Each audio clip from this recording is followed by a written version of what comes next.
So, ayan po, magandang araw po, magandang hapon na sa inyo lahat, mga boss, mga madam, mga sir, mga lods, mga lodi. Ayan, so, andito pa rin po kami sa bayan po ng Talugtog, Nueva Ecija. So, meron po may papakitang property po dito na house and lot na meron pong farm o rice farm po siya. So, nakabukod yung kanyang residential at nakabukod din po yung kanyang farming o farm. Ito po yung kanyang farm. Ito po ay siguro estimate ko na lang po yung ano po niya nasa mga 1.7 siguro o 1.8 hectare na lang po yung nabubukid. Dahil ang kabuuan po nung property ay 2 hectare po siya. Ayun po, si diretso po yan. Simula po dun sa may malapit po sa bahay na yan, diretso na po yan. At makikita nyo po sa drone video yung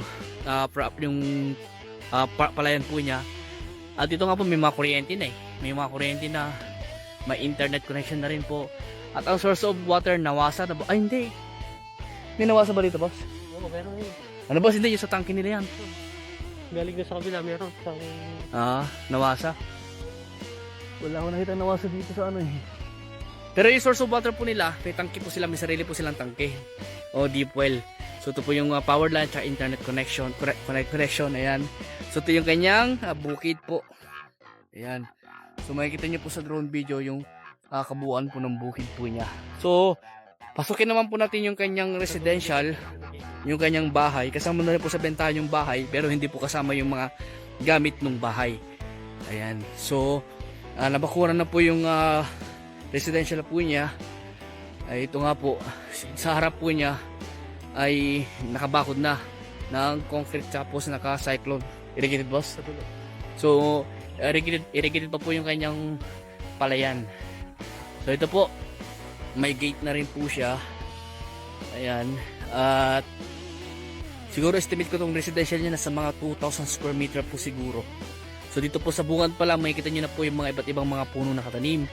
May mga papaya, may mga guyabano, at hindi ko alam kung anong tawag sa puno na ito.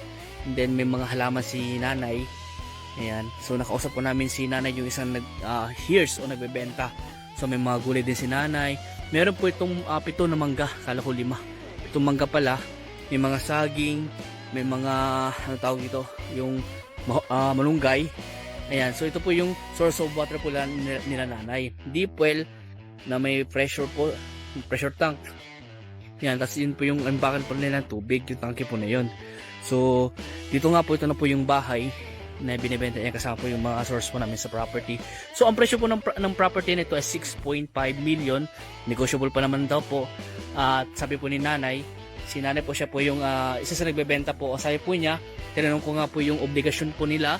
Sabi naman po, pag-usapan nyo na lang daw po kung sino yung makakabili, yung mga obligasyon po ng bawat isa. So, pag-uusapan na lang daw. Ayan. So, okay lang po ba mapasok namin yung bahay? Apo, para may pakita po namin yung loob ng bahay. Sige po. Basta okay na. So, tara po, pasukin po natin.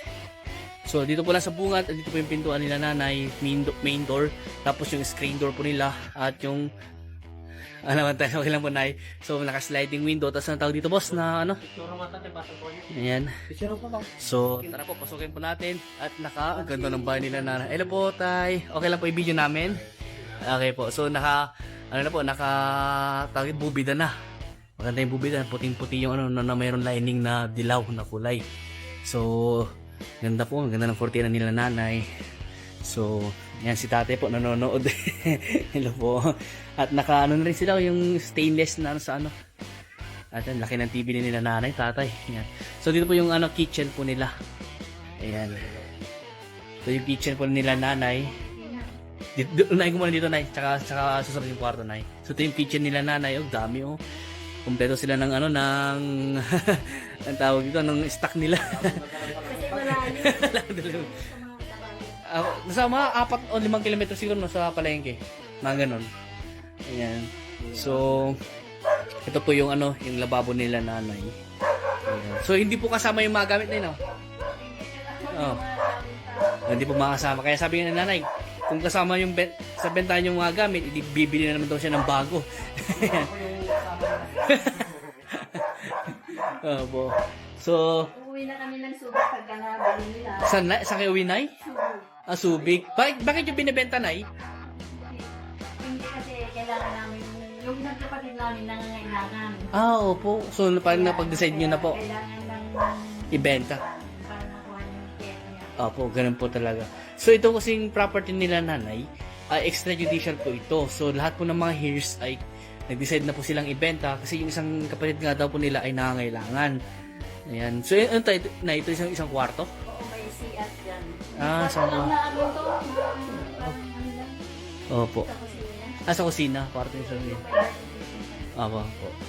So, opo na. So, unahin natin yung sa ano, isunod natin yung ano, yung inyong mga kwarto and then susunod ko yung sa likod niyo. So, ilan yung kwarto na? Dalawa? Tatlo? Dalawa. Ito CR. CR po, yan. Opo. So, unahin ko po dito. So, ito po yung unang kwarto. Ayan, ano na rin po, nakabubid na.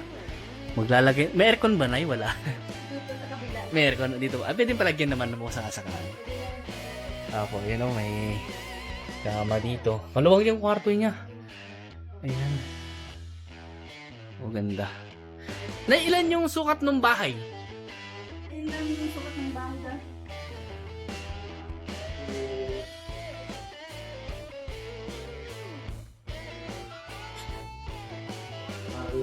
Nasa 200 tayo, ganun. Square meter? Apo. Wala naman siguro. Mga sa ito, mga 100 square meter ganun po siguro. Mahigit. Mahigit 100 square meter. So, mga higit 100 square meter daw po yung kabuuan ng bahay. So, ito pangalawang kwarto po. Ayan, may lalagyan na po ng aircon. Sa akin po may aircon sila nanay. Pero tatanggalin yan pag nabenta. Dito sa loob ng yung Oo. kami na Main na kwarto, ito yung CR. may CR din po. Ayan. Ayan. May CR po, din. naka-tiles. Ayan, may lababo. Ayan po. Tapos, ayun na, may shower pa sila nanay. Ayan. So, maluwang din po yung CR po niya. Medyo. Opo. Sakto lang po sa isang tamaligo. Opo na. So, ito naman po yung CR sa may bandang Kabila. kabila. So, ganun din po. Ganun din po kalawang. Parehas lang din po yung design. Oo, parang Ayan po. Iba lang yung tiles. Opo. So, ayan. So, punta naman po natin mga boss yung sa likod nila nanay. At dito na dadaan na. Tara po sa likod. Gusto nyo kasama ko. Dito na ako na dadaan. Ayan. So, ayan mga boss. Punta naman natin yung likod ng bahay nila nanay. Ayan. Ito po nga po yung tangke ng tubig po nila. Ayan po, naka-breast tank. Maganda pong tangke po yan para sa tubig, matibay. Ayan po. So, andito naman po yung mga manggahan nila nanay. So, ang sabi nila nanay, nasa 7 daw yung mangga. Nabilang Inalis ko na kasi yung iba. 1, 2, 3, 4, 5, 6, 7. 7 nga na, 7. 7. So, 7 yung mangga po nila nanay. Tapos yung mga kawayan ay kasama po yung mga kawayan. Oo. Opo, yung dalawang kawayan kasama daw po. So, ayan, ito po yung likod nila nanay. Maluwang yung likod po nila. At yun nga po yung dirty kitchen po nila nanay sa part na yan. Ayan po. Yan yung tubig, yung ano, yung sa tubig, yung patubig. Up. Tubig sa bukid na. Ano po kayo? Kuryente. So dito na kumukuha sila nanay ng patubig sa bukid po nila in case na walang ulan. Ito po yung creek. Nakapag-second crop yun. So ito po yung creek nila na tabi ng property. So dito daw sila kumukuha ng patubig sa kanilang palayan. So, tignan niyo po, ang linis ng tubig. Malinaw. Ayan po. Gumagana po ba ngayon, Nay? Gumagana po ngayon, hindi? So, nakakapag second crop daw po nila gamit po itong tubig ng creek po na ito. Malinaw po siya, malinaw. Hindi siya nawawalan daw po. Ibig sabihin, buhay po yung tubig po na ito, buhay. So ito yung water pump nila nanay, electric pump na ginagamit ng patubig po sa kanilang palayan. Ayan po. So panoorin nyo po yung drone video po nitong property nito para makita nyo po yung kabuuan ng bukid po nila kasi hindi ko na po mapuntahan doon yung pinakadulo kasi mahaba po, mahaba. Ayan. So ulitin ko po, ito po ay 2 hectare na ang presyo po ay 6.5. Di ba po Nay? Yung po sabi yung presyo po sa amin 6.5. So negotiable pa naman daw po. At kung gusto nyo daw pong dito, pag-usapan nyo lang daw po nila nanay ng mga seller yung about sa obligasyon po ng bawat isa. Yun po ang sabi po sa amin. Tapos may 5% lang po sila ibibigay po sa amin. And then, ang maganda po dito, tax updated po siya. Kaya this year nabayaran daw po nila yung tax po niya sa munisipyo, yung Amilyar. At maluwang yung frontage, ayun po, simentado yung daan. Kaya kahit kotse po makakapunta po dito. May part lang po na rough road pero konti lang. Tapos the rest na po simentado naman. Simentado na.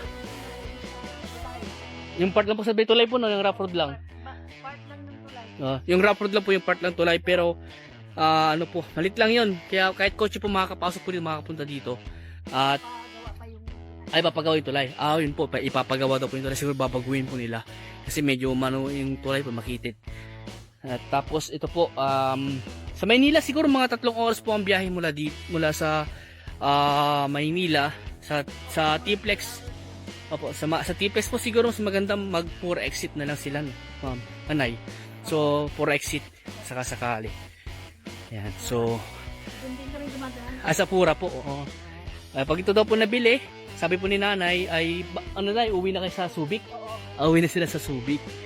Ayan. So ang ganda ng property nito. Ayan, oh. So hindi po kasama yung sasakyan na, hindi po kasama 'yan. Ayan, so itong bahay lang po. Tapos itong bahay yung binibenta. At yung bukid at yung lupa. So yan lang po ang binibenta, hindi po kasama yung mga gamit ko ng bahay. Ayan. So sa mga bago pa lang sa YouTube channel, huwag niyo sana kalimutan mag-subscribe po kayo at pakiclick yung notification bell para ma-update ko sa mga binablog po namin yung mga property. At papalo na rin po sa aking Facebook. Yan, i-upload ko rin po dito. So ang ganda ng pipino. Ayan. So sarap isaw-saw sa ano to, sa suka na may sili. Ayan, ganda na oh. Grabe, ganda ng property nila nanay, sayang. So maswerte po makakabili po nito. Ayan. So hanggang dito po muna at maraming salamat po sa inyo lahat at God bless po.